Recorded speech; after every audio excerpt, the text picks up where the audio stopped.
Hello everyone! I am Angeline Correntino, the cybersecurity expert. I'm Justin Abogado, the narrator of the story. I'm Jonah J. Jimenez. I'm victim.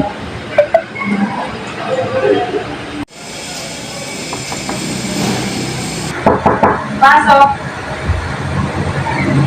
Magandang araw po. Ako may kapatid. Ako po si James Jimenez. At kamakailan lang, nahack po ang aking online account at di ko po alam kung anong nangyayari. At nag-aalala po ako sa aking personal information. Ano po ang gagawin? Magandang araw, James.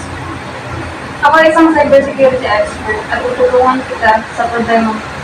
Una, dapat mag-report sa iyong IT department ko sa relevant na ahensya ang pangyayari.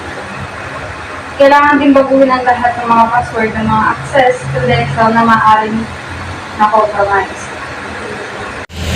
Bilang karagdagang mga payo ng cybersecurity expert, dapat din tayong maging maingat sa pagbibigay ng ating impormasyon online. Huwag basta-basta magtiwala sa mga kilalang website o mga kapagkatiwala ang email na humihingi ng ating sensitive na data.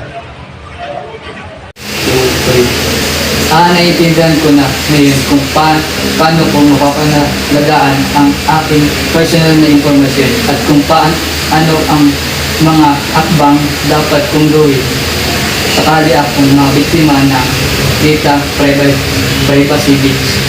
Salamat po sa iyong payo. Pagiging maingat, mapanuri at maging responsable sa kapangalaga ng ating personal na impormasyon, maaari nating maiwasan ang mga problema at pag-alala kaugnay ng Data Privacy Act ng 2012.